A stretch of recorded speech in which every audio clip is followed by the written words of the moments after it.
شيء جميل جدا إن يكون في عمل درامي يشجعك على القراية، حتى وإن كانت في مبالغات شويتين تلاتة عند بعض الناس في عدم فهم الأحداث. فالراجل عمل انترودكشن بسيطة جدا عن فكرة المسلسل، شرح لنا احنا فين بالظبط. وللأمانة بعترف إني تهت شويتين تلاتة لحد ما كونت فكرة بسيطة جدا.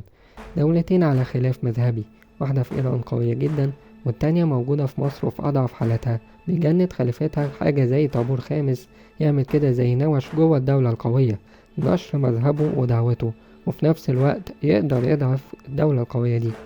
في وسط الطابور الخامس ده بتظهر شخصية ذات شأن عندها القدرة على السيطرة على كل اللي حواليها، واللي هيكون فيما بعد مؤسس لواحدة من أخطر التنظيمات الإرهابية اللي عرفها العالم كله، لدرجة إن اسم التنظيم يقترن فيما بعد في اللغات الأجنبية لوظيفة القتل.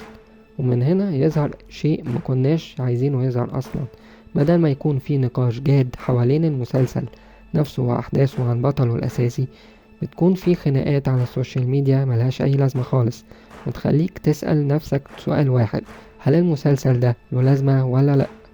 هل هو مجرد شيء تثقيفي يفيد الناس ويعرفهم جزء من تاريخ دولتهم اللي من 1000 سنة فالناس تعرف وتستفيد بيه في المستقبل، ولا الموضوع كله مكايدة ورمي كلام، نظام بقى الكلام إلك يا جارة؟ لو احنا أخدنا بالجواب التاني يبقى كان من باب أولى إن الدولة تنتج الجزء التالت من الجماعة، هيكون أريح لها بالتأكيد بدل كل المصاريف دي، وهي مش حاجة صعبة. فالمواد التاريخية متاحة بالتأكيد، والفكرة نفسها موجودة من قبل ما صاحبها يتوفى. وإذا كان الموضوع تاريخي من الأساس، هو ليه باللغة العامية؟ ليه ما هواش باللغة الفصحى زيه زي كل الأعمال التاريخية اللي قدمتها مصر في 40 سنة؟ الفرسان وعمر بن عبد العزيز وهارون الرشيد وأبو حنيفة النعمان. هنا بتظهر تفسيرات عدة، طبعا لو حطينا جملة احنا أحرار ولو مش عاجبك ما تتفرجش على جنب يعني. أهمها إنه سهل على الممثلين، دي نمرة واحد.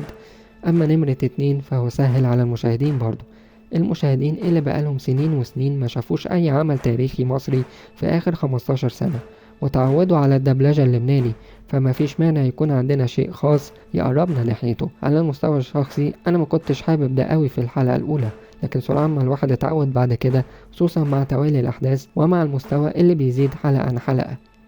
وبعيد عن المستوى التقني الخرافي، فالأحداث في النهاية هي اللي بتشد الواحد. من الظلم جدا اختصار المسلسل في كاميرات ومباني وطبيعة خلابة، لأن الأهم هنا هو الحدث والتاريخ. من التاريخ اللي كان في الحلقة التانية واللي هتفضل أحداثه عالقة في أذهان كل مصري حب بلده بجد، وزعل على الحالة اللي كانت فيها حتى وإن مر عليها 1000 سنة، لكنك بالرغم من كده بتشوف ناس عظيمة تحملت المسؤولية عشان تنقذ بلدها، فيزيد احترامك ليها أكتر وأكتر.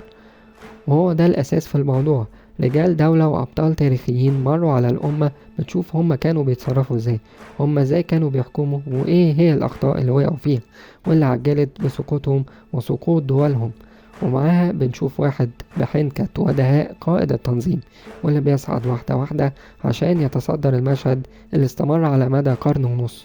وإذا كانت الدولة انتجت المسلسل ده لمنافسة الأعمال التركية أو حتى معمول لغرض سياسي بحت، فأتمنى إن الناس اللي تتفرج عليه يكون لغرض المتعة والتشويق. فالحلقات الأولى مبشرة بشيء جميل جدا بعيد عن أي تأثير، سواء كان من هنا أو من هنا. رمضان كريم، وآسف على الإطالة.